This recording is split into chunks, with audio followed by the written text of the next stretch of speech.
It is time for the Digital Nomad Location Awards. Marissa and I have picked 10 different categories of awesome stuff, ranging from beaches to views and food and all the things we could think of. And actually, there's way too many, so we're going to have to do part two, which we always forget to do. So remind us or something. I don't know. But we've got a We hope lot. to come back because there's so many more good superlatives to do.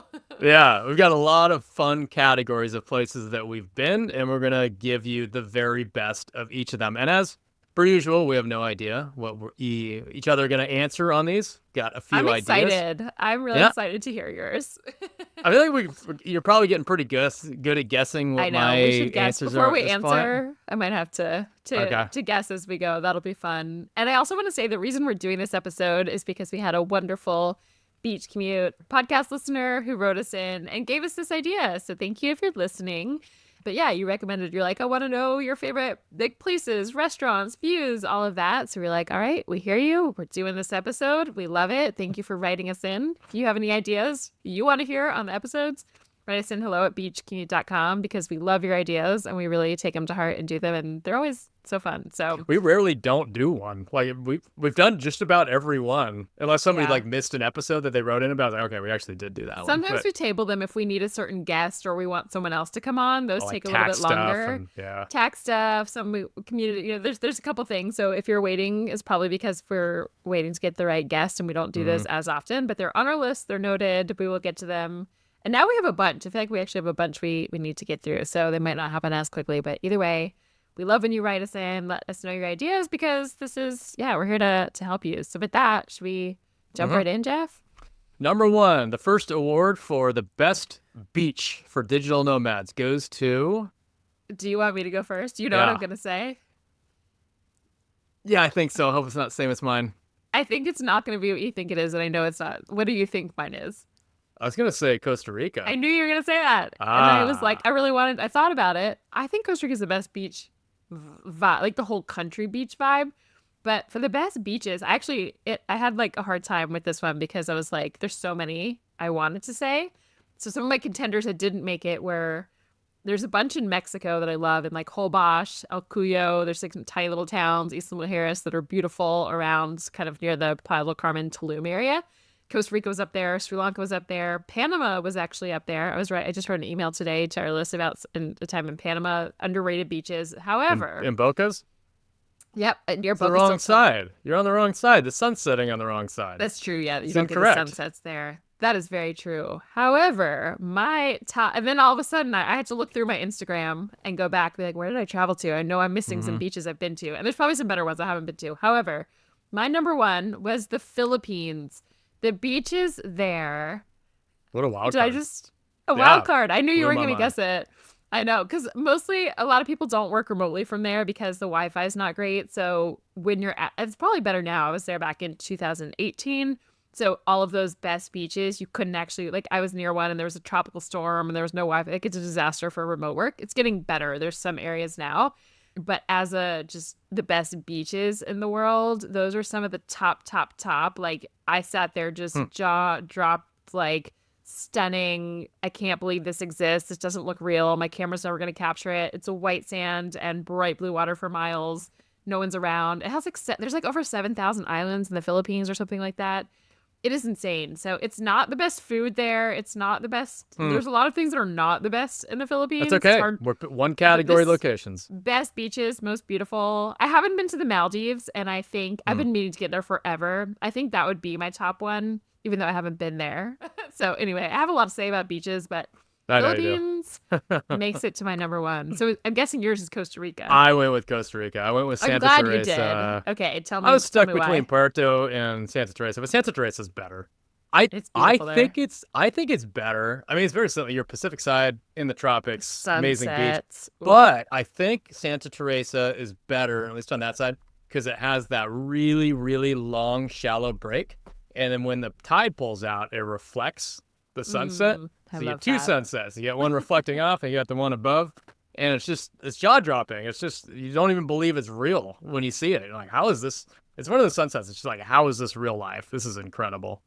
Yeah. So I go with that one as my firm number one. Number two, I actually probably wouldn't do Puerto. I'd probably say some of the sunsets in This Cape isn't Town. the best sunsets, Jeff. This is the best beaches. Oh, I was equating a beach with a sun. Well, okay, it's still Santa Teresa. It kind of goes all together. We like Yeah. a good sunset at I'm a not beach. gonna It makes Santa the beach Teresa. better. End of Okay, story for me. in Costa Rica, that's a great one. I was just there earlier this year. Great for surfing too, so that adds to it. It's a beautiful like jungly vibe that just goes on and on forever. It's really awesome. Okay, I support your choice.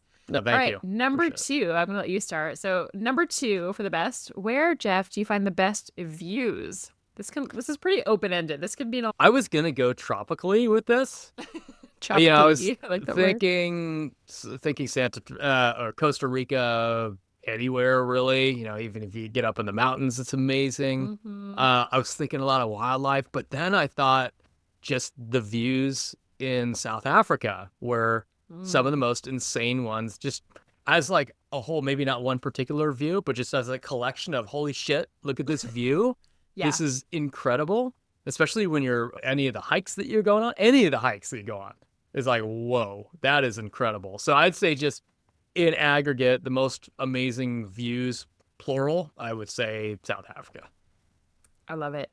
I had that on my list. Cape Town. I had a couple. I'm gonna have another one as number one, but Cape Town, only because you said it, I won't have as number one, is definitely up there. That was a place where like every moment I walked somewhere, you have like a different view of some crazy either Lion's Head or the Seven Apostles, or you're looking out at the most insane sunset with the mountains. It's just no matter where you are in that city, you're seeing some view where it's like, this is insane.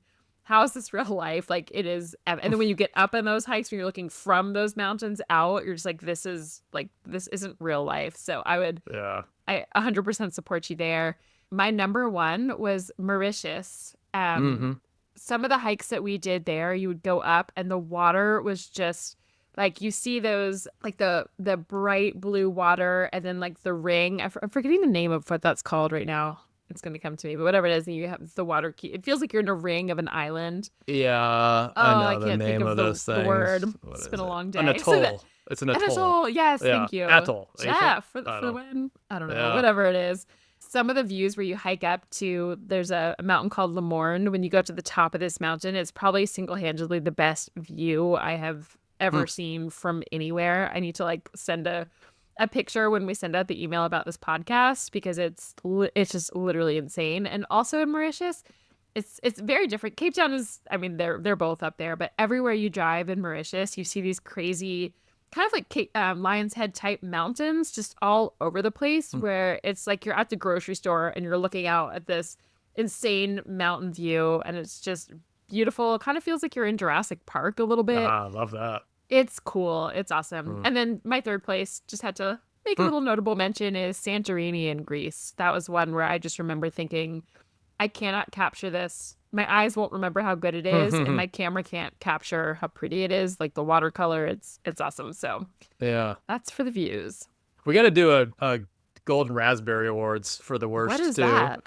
Golden Raspberry is like the opposite of the Oscar Awards. It's the worst movies of the year. I never heard the Golden that. Raspberries. Yeah. As I think of them, I'll mention them. I won't spend any time on it. I can't think of the worst views. I don't think there's everywhere in Eastern everywhere Europe. in the city. Every city I've ever been Bucharest has got some pretty bad views. Bucharest wins. Sorry, that Bucharest, but it's not your thing. You got a lot of good things. That's not it. It's not. All right, number 3 on the list for the best is food. Jeff, where's your? I don't know where you're gonna name. Oh, you don't know? Wow, I thought you would have. Oh, Oaxaca. Nope. No. Nope. Romania. Nope. What? I don't Romania. Know. You really liked the coffee there. That's not quite food. Those food. Well, food in the general. Best food. Oh, I thought you were gonna say Oaxaca in Mexico. That usually wins for a lot of people for food. I can't think of where else you'd say. Where do you choose? Tuscany. Oh, you don't really talk about the pasta much, but okay, that makes sense. Well, I would you always choose talk about how much Italy was hard for you to work remotely from. Yeah, we never talk about the food there. But the thing is, with the food there, no matter where you go, the bar is so high. Like the worst food is the best food. The worst food is the best food. Yeah, exactly. Like there is no bad food. This place, like the only place we can get is a place that is a walk-in, and Everywhere else needs reservations. Even just the walk-in places, like the bar is so freaking high that it's just incredible food. So as much as I didn't love the place for working, the food was so good. We went out to this, it's like a ninth generation butcher. He's been on a bunch of TV shows and stuff. He looks exactly like you'd imagine, this big mustache, big belly. He's known for using parts of the animal that most butchers can't use or won't use. And he served us all of this like tartare raw food, and it was like absolutely incredible. Everything that we ate there was just absolutely top notch. And that included everything, like the espressos, the drinks, even some good beer places. So yeah, I put that tops. I thought I was gonna go Mexico, but then I remembered it's so good. Mexico. I thought you were going. I thought you were going local Mexico, but no, I got to give Italy some due credit every now and then after bashing it so many times. Tessie, I will say it's been a while since I've been to Italy, but I still think about, there was this olive oil and balsamic vinegar at this one restaurant that like the bread, just the olive oil and vinegar itself. I think I brought some home, which I never do. It like still makes my mouth water. Just every pasta I brought salt you eat. Home. The salt was so good. Italy just knows what they're doing with food. I will give you that. It wasn't on my mind. Do you know what mine was? Do you you're not a foodie, so it's a little bit more tricky for me to pin down. And you're also a vegetarian, so not anymore. Oh, I didn't know this development. Okay, I just don't really like meat very much. I love fish. I love the seafood. Oof, you're tough to pin down on this one. I'm gonna say I don't know. You'll know when I tell you, and it is Thailand. That makes. Oh yeah, you've raved about the street food. I love the street food in Thailand. It is just like anything of the best. Like if you've never been to Thailand, think about the best Thai food you've ever had in a restaurant. That is the worst thing you will ever eat in that country. Like the street food. And it's interesting too. I remember one time I was living there. I've been there a couple times, but I had a good family friend a good friend of mine, her parents happened to be traveling in Thailand. We're in Chiang Mai at the same time. And, like parents travel tonight, they go want to go to nice restaurants. They pick out the things. And I had been living there for a month eating street, like $1 pad Thai on the street, all these little street vendors. And I went to this really nice restaurant with them that was supposed to be the best. And I was like, this is the least best meal I've had the whole time. Not because the environment was nice and all of that, it was wonderful to see them, but street food in Thailand that you get for $1, $2 will blow your mind. It is so good. I feel like a close second would be India, and I haven't been to India yet, but I feel like from all my travel friends that I know, Thailand and India are usually, and then Italy, I feel like those are the top three across, and Mexico if you get local, and those are always in the top of the list. Those are the top. I hear in India you're also like Mexico, you have to pay the tax first and then for your stomach. You got to pay the immunity tax. Yeah, it's a lot, but I feel like so good. And then Sri Lanka was a notable mention. I really like it. Sri Lankan food is sort of like a mix of, it's like a little bit, it's Indian inspired, it's very similar, they're nearby, it's similar, but that's mine for food. Okay, so number 4, adventure. Number 4, adventure. Yeah, I put down Bolivia. Okay. And that makes sense. I think Bolivia for a couple different reasons. That's probably surprising for a lot of people listening. Yeah, exactly. I feel like Bolivia just never gets mentioned in the world of travel. And we're lucky because Diego is half Bolivian, and we went with Diego, and he's the reason we know Bolivia so well. But for most people, they're probably like, what about Bolivia? No one talks about Bolivia. It's an amazing country. Well, the terrain is just so crazy. It looks like this crazy moonscape that's out of a movie. It's out of AI or something. It looks like Mars. the moon. I've never seen just Earth shaped like that. It's so odd. You have to just the funniest description. Just Google Bolivia terrain or something like that, and you'll see this crazy. It's like the sandstone that washes away in those weird little peaks that it looks like it's on bizarre. Mars. So odd. Mars, but Mars and Moon had a baby, and it looks like Bolivia. Those were tough adventures. It was adventurous. I think for a couple of reasons, just because there's so much space out there to do stuff and so much crazy landscape, and also there's nothing else to do because we would look for things because we're just at Diego's house. It's but just by nature boredom, you have to go find stuff to do. But yeah, you have the Uyuni Salt Flats, which is just wild. That was a hell of an adventure. That's a one and done for me. I wouldn't Do that one twice. It takes a lot to get. It's like a 3-day road trip after taking a small plane there. The altitude was rough, but it's so cool. Definitely go do it once. Yeah, it's a one and done. And then obviously the ATV ride that we talked about. I just want to spell that one out because I feel people never know. Salar is SALAR and then space DE, and then it's I think UYUNI. Yeah, that's right. It's a weird spelling one. Solar de Uyuni. But it's like those cool pictures that you see where like they're weird perspectives on the white salt flats. Or if it's rainy season, it's like that looks like a reflection forever and ever. It's so cool.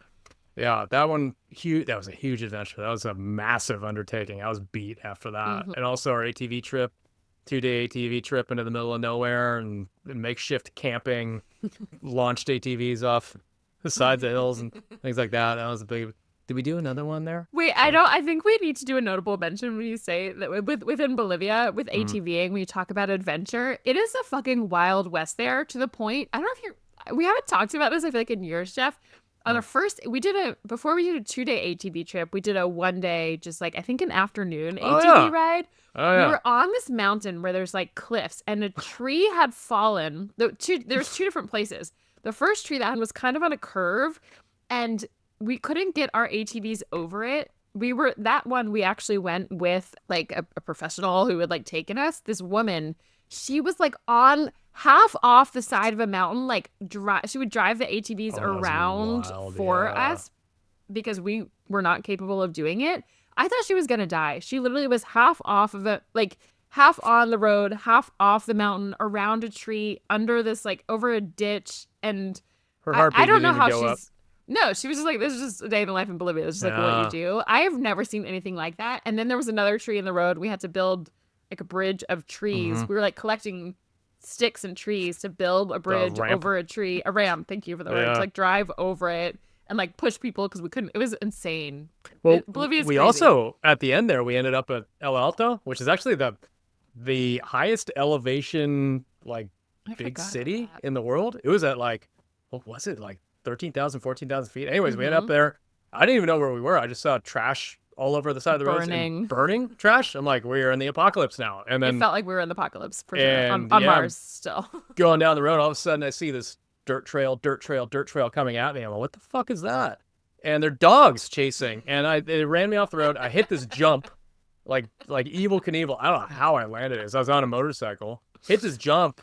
Just dodging these dogs because they're gonna bite me, and then landed it somehow. Yeah, they chase you to like bite your feet. Yeah, it's wild. That country is wild. It was wild. That was an adventure. That was absolutely an adventurous country. Okay, great answer for Bolivia was your adventurous company. So that was my first or second. I'm guessing you'll know my first. I feel like it always comes up in the podcast. You will when I say it. It's just your brain's a little dead right now. I feel like my brain's a little cooked. Maybe you already said Sri Lanka. I don't know. What is it? Namibia, of course. Yeah. Yeah. I won't go into the full story, as I said a bunch of times, but yeah, like it's just you get a big giant like Hilux truck there, and you drive around that country in places that you shouldn't be given permission to drive, with like lions running around and giraffes passing you by, and rivers flooding and sand dune. It's insane. It was the wildest. I did a 9-day road trip around that country. It was the wildest adventure. I don't think I will pass that in my life. Like I'm not sure it's possible. You'll be chasing that high the rest of your life. I don't think I should. I think that was the max of like, in my like potentially unsafe, on the verge of actually unsafe for my life. Bolivia was like that too. So those were the most adventurous. Okay, with that, I'm gonna kick it to you, Jeff, for number 5. What is your best city life? And explain what we mean by city life. Yeah, so city life, I mean, like, in my mind, when I think of this question, I think of like a major city, like you are in concrete jungle, right? So big city, concrete jungle. What about it makes it good? Does it feel comfortable? Like, is there a lot to do? A lot of fun restaurants, good walking. Everything's, I think, should be one of the most walkable places you can go to. Should feel comfortable, should feel safe. Like I said, restaurants, things like that. First thing that comes to mind for me with a city like that would be Mexico City. It checks all those boxes for me. It's just comfortable in terms of city life. I don't always love city life if it's just kind of drab. Bucharest.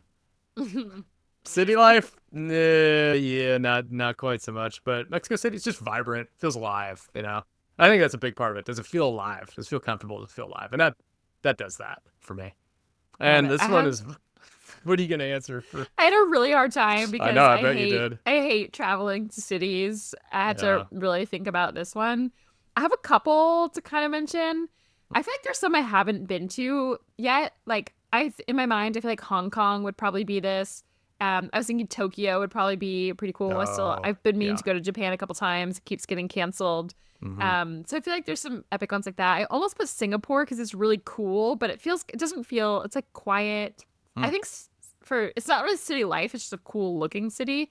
So anyway, I was looking through some places I've been, and Prague came to mind. It's not like the mega city that you think about when it comes to like skyscrapers, but Prague is a pretty, I don't know, it's like a whimsical kind of city. There's a lot of there's like people are, yeah, it's my favorite whimsical city. Yeah. But some other notable mentions were Lisbon is a pretty cool city. Again, mine are not the skyscraper places. Kuala Lumpur, I didn't spend too much time there, Malaysia? but I would, yeah, in Malaysia. I would put that one on there. It's a big city. It's not super, there's places you can walk, but it's got really cool like markets and food and buildings and like hotels with like every building has a rooftop pool. I like the swankiness of KL. So that one made my list. And then not foreign, I lived here for a lot of years. I would put New York. I feel like I've been all over the world, and New York is still I kind of hate it now in ways, but it's magical. Like New York is a magical city in its own right, and I feel like we never talk about the US, but it deserved a mention there. Okay. Worst would be the worst city life. Bucharest, right? Bucharest, Romania. That was the weirdest city. Although there's some other ones, like I don't know, there's some places in all over Eastern Europe that I went that were just not the best. I think about Latvia, Estonia. I know other people like those, but never. Not for me. Okay. Yeah. All right. Number 6, Jeff. Historical significance. What are some cool historically significant places? You're not gonna guess mine. You want to try? What continent is it on? Europe. I don't know what were you gonna Spain? Madrid? No, you're not gonna get it. Where? It's Germany. Germany? You never talk about Germany. No, I don't. I picked Germany because I've seen so many amazing things there. First off, I've seen a ton of castles. I went with some friends that just love castles and churches. And the castles and churches there are tippy tops. They've got very good castles and churches. Like I've never heard you say tippy tops. Pretty incredible architecture for all that. But I've also seen a lot of, I went to Dachau, cultural significance, incredible. Dachau is a concentration in Germany? Camp. 2 or 3 times. I went maybe like 6-7 years ago. Okay. For a little while. I went when I was younger on my first international trip as well. Okay. Yeah, that was my first international trip. Each other. I was like, when did you like sneak away to Germany and you didn't tell me? I traveled in car all the way down the Rhine and stayed in a bunch of different. I stayed in a castle on the Rhine, overlooking the Rhine. It's incredible. Amazing. We went to the documentation center in Nuremberg, where they had the Nuremberg trials. It was a World War II documentation center where they talked about everything that went wrong and why it went wrong. And so, amazing job. Went to Dachau, one of the first concentration camps. Very, very humbling experience. So yeah, out of everything, that stands out heads and tails above everything else, just because it was so, you're just in awe and you're so humbled by everything that you say. I'm wowing at your answer, not at what you're saying. Yeah, no. I know where you're coming from. I don't do historically significant. I don't like the historical places typically, but I just didn't even know Jeff had been to Germany. I feel like I've been like duped or something. All over, yeah. I would never have guessed that. Okay, do you know what mine is going to be? It's a place you've been. It's a place that I've been. I have 3, but this is one of the first ones that came to mind. I think you'll like it when I say it. You're not going to remember or guess it. Is it in Mexico? Nope. It's not. Oh, there are some good ones. It is like Latin. It's a Latin country. I was thinking you might have gone with the Latin country. It's not Costa Rica. It's not Colombia. Definitely not Costa Rica. Nope. Yeah, it's not Colombia. So our listeners are sitting here waiting. Argentina. Ooh, good one, but no. This one is... What is it? Antigua, Guatemala. Great one. Damn I knew it. you'd like it. So I feel like Such you a love good that about it choice. too. So Antigua, so Guatemala is a pretty adventure. Actually, I would add Guatemala to like up in those Mm, adventurous countries. Strangely, you wouldn't yeah, that's think it. good. Has a lot of adventurous stuff, but you and I were there separately, but we each lived in Antigua for about a month. And it's a funky place. I want to say it's like it's somewhere between 400 and 500 years old, if I remember correctly. And it's a UNESCO heritage. It's like one of the That's what it is. only, Yeah. I think it's one of the only like cities. I could be making, don't Mhm. take this as fact, but it is a UNESCO heritage site. And there's not very many like You gotta explain what that means. cities. UNESCO heritage site I don't for even know listeners. what made like. Do you know the definition of it? I We'll don't know find how they out. get named that. Well, Jeff's looking, but yeah, it is. It's just like it's all these cobblestone streets, and just it feels like you've gone back in time 400 years, and like this little town has not changed. Like the rest of Ah, the country has, it has not. So it what makes it hasn't. a You're right. UNESCO heritage site, It Jeff? is a World Heritage Site, or it can be a landmark too. Areas with legal protection under an international treaty administered by UNESCO for having cultural, historical, or scientific significance. That makes sense for Antigua. It looks Yeah, like it it just hasn't changed ever. It's so ever, cool. ever. So Yeah. yeah, if you like that kind of, it's not normally a place. It kind of has a Mm. weird medieval witchy sort of vibe. There's like around every corner exploding. It's a weird place, Yeah. but it's funky, it's cool, and it It's a feels good choice. yeah. So that was mine. The other ones, my notable mentions were Rome, Italy, for obvious reasons Hmm. of ruins, and Dubrovnik, Croatia was another Ah, cool one where you've got yeah. that old city wall. What's the show that was filmed? Game of Thrones? Game of Thrones. I Yeah, never it's watched it, filmed a but lot there. everybody, like you think about that, it's where it was filmed. So it's just another cool one. Yeah. So I'm sure there's a lot of historically significant places, but those were just some cool Hmm. ones that came to mind that I like spending time in. Okay, next one is nightlife slash party life. Do you have any idea what I will choose? Well, you're not a big party animal, Not so this anymore. might have been from the past for you, I imagine. Bocas? Nope. No. That Um. one's like day life. I feel like that one's for like day bar crawling. Yeah. I'm gonna Okay. say it because you probably want. Well, Yeah. Buenos Aires, I think, is Hmm. a great one for nightlife. I had like a broken foot there, so it was hard for Hmm. me to get around and do it all. Jeff said, I'm not normally. I used to be. I loved the nightlife. Like when I lived in New York back in the day, I was out till 4 a.m., 6 a.m. many a night, dancing the night away. I loved that. It's just not my style anymore. I'd rather like just be at the beach all day and surf and like play pickleball and do all the Hmm. things. But yeah, so Buenos in Argentina was one. The second one, I think this actually wins the cake, is in Lagos, Nigeria. They do nightlife in just an epic way. Huh. The music there is like I feel like it's the heart of music around the world. Like starts in Nigeria and pushes its way out into different influences elsewhere. And the nightlife, I remember the first weekend we were there, we tried to go out to like check it out. And the guy that I was with was, did all the research and looked at the Hmm. places, and we're like, okay, this is the place that everyone goes. Let's check it out. So we get there, I think around midnight, thinking like, perfect, like it's kind of late. We'll already be there. There was not a person there. When I say not a person, we were like, is it closed? Are we the wrong night? Is it only popular on Saturday and it's Friday? And we asked someone there, and they were like, no, it's not gonna start popping until like 2 a.m., 2 to 4 Yeah. a.m. It's like when it gets started. We're like, what? So anyway, Lagos, Nigeria knows how to party. Their music is insane. It's like known for their nightlife, and it's a really cool environment. But Mm. yeah, I what are wouldn't have yours? guessed. Yeah. Yeah. Yeah. When you when you think of this, you would think like somebody would answer a place that's really known for its just bustling nightlife. Say like Medellin, but like it's just loud music everywhere, partying until 5 in the morning. Barcelona starting at like 11, some places 2 a.m. like that Yeah. too, just really, really late. I don't love those places. I don't like party towns too much. It's overwhelming to Yeah. me. I don't like I don't like really crowded and busy bars and Yeah. nightclubs like that. I just get uncomfortable in those situations. It's just really loud and overwhelming. I like calmer environments where you can go to party, Hmm. you know? So Okay. Puerto, I'm gonna say, it's not known as a It's like a party sleepy town, town. Yeah. but when you go to Zicatela, that's there's like a whole area that's nothing but party bars on a little strip there. It's just tucked away in its corner, and you can go to it and then leave it, and then it's gone. That's nice. You can have what you want, and you can go right home, and it's only 5 minutes away. So that's exactly my perfect separation of church and state. Get out.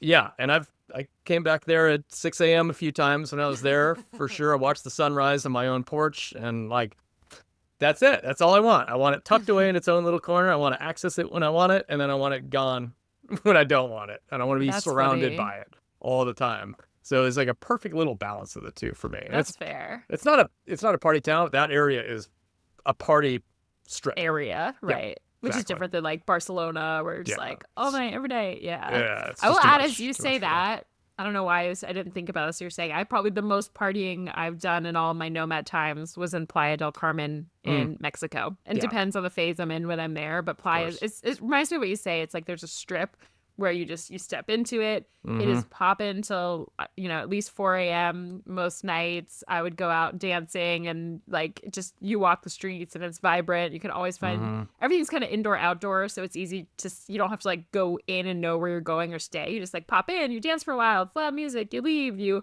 keep walking down the streets. Got that tourist energy. So it's just vibrant energy. But yeah, if you want to go out dance, like Latin dancing or even just, regular music, or it's fun. You can have some fun and Playa. But like you said, it's like you can pop in and pop out and leave. And when you're not in the mood for it, you're like, stay away from Fifth Ave. Like don't go. But I love separate church and state. Perfect. A lot of 4 a.m. nights there.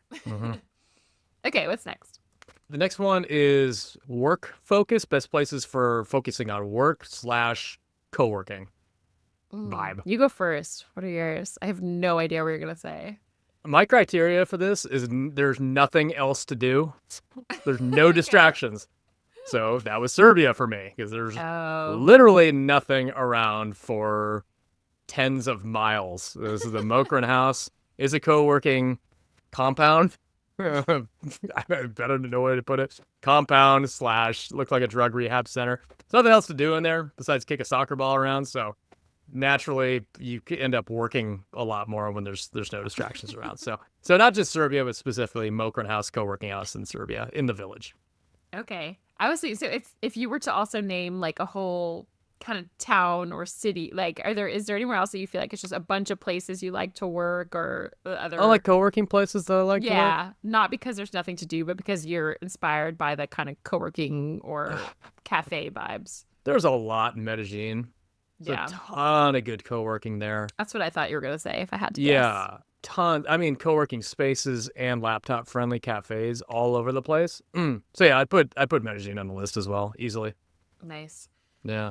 For me, the first thing that came to mind when I thought about this was co-working spaces, and I just thought about the coolest co-working space ever that I've been to was in Copenhagen in Thailand. So it's Kohphangan is the island, Copenhagen. They have a bunch of different co-working spaces, but there was one that we used to go to, and it's literally on the beach. It's like this kind of gray cement indoor outdoor vibe. You take 5 steps and you're just literally in the ocean. You can watch sunset from there. It's just one of those pinch me moments where you're like, this can't even be real. Like, why did I ever work in an office? Like, what is even happening? Like, everyone's just here on their laptops in this funky place, and the beach is literally, this is really unusual. We talk about it sometimes where whenever you see pictures of people on their laptops, like literally working on the beach, it's hot, it's sunny, it's sandy, you can't see your laptop in the light, it doesn't happen. So if you ever get it's hard to find a good place to work from where you're looking out at the beach that close. And this like Copenhagen takes it. So there. My other 2 notable mentions were Bali in Indonesia for the cafes. Like there's just that makes sense, every single cafe is just every single person is in there working through their laptops.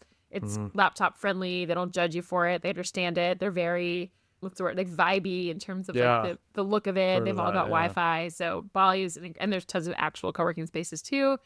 And Playa, there's tons of cafes in Playa. There's a hotel I like to go. There's a Hyatt there that it's gigantic. It's this compound, and nobody knows to go co-work there, but there's this little restaurant you can go in the day where it's like everyone's at the pool and no one's there, and it's literally on top of the beach. And it's like indoor outdoor.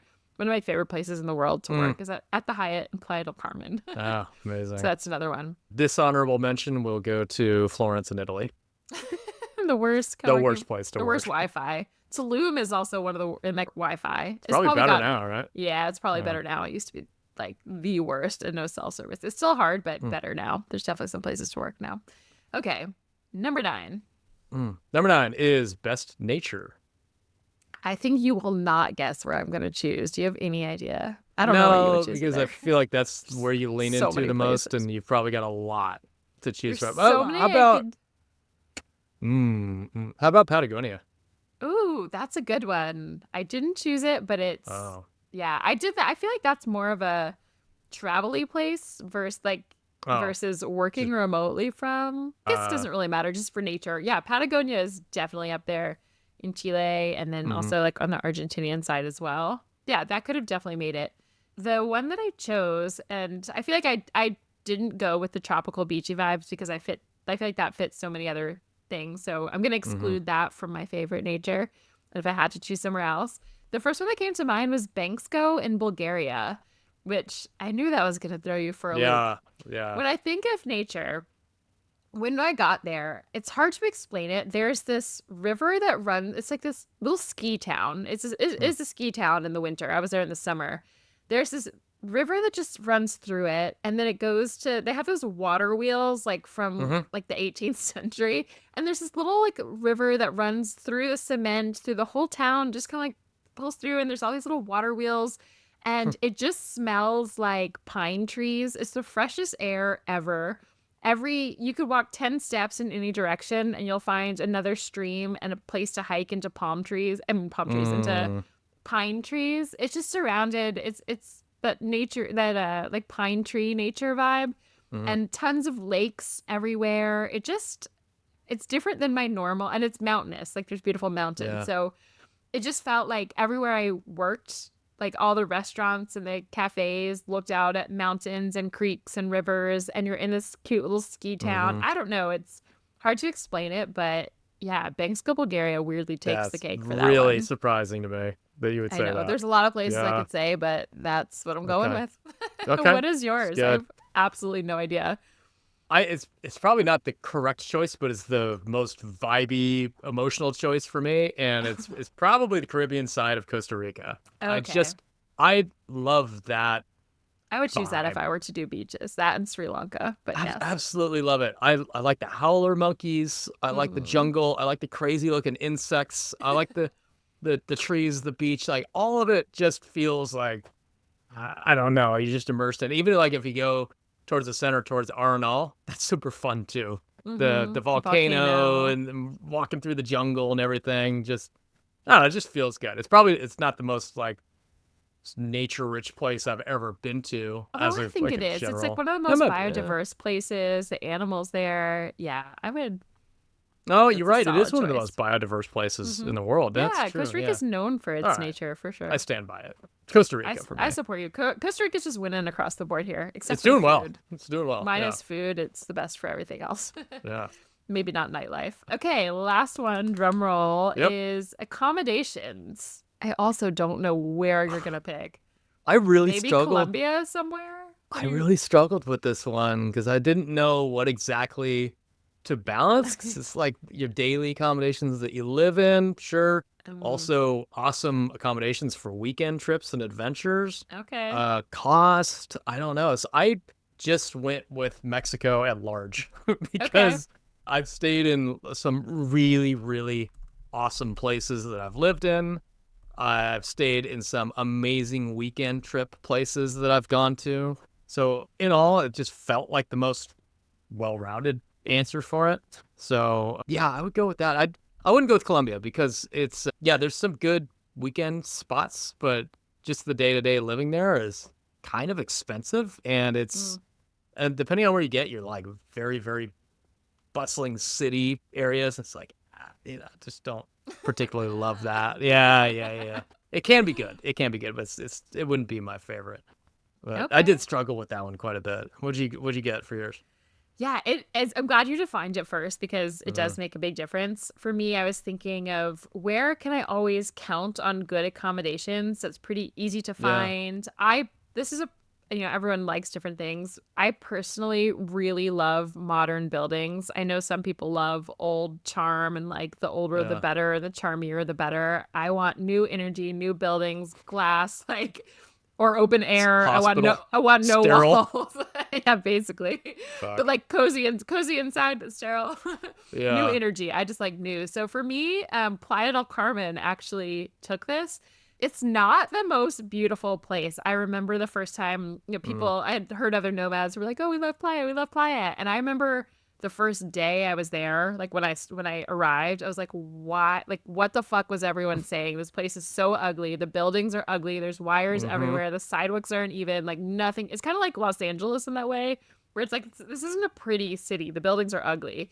However, that you can always count on finding they're just such like cookie cutter boxes that they're always available and they're pretty well priced. You can always find nice.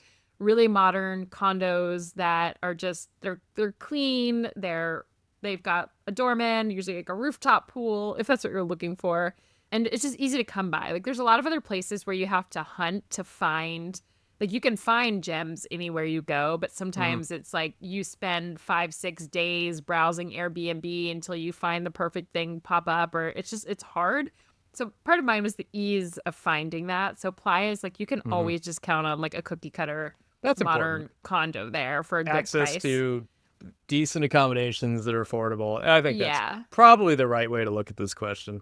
Yeah, so there's that. And then I also had to notably mention Bali in Indonesia. They've got like the vibe, it's like the indoor, outdoor pool, kitchen, living room, and then like your bedrooms with an outdoor shower. And they're always just the best.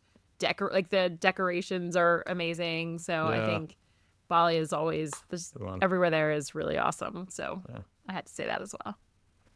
Okay, I guess, worst accommodations. Wait, real quick.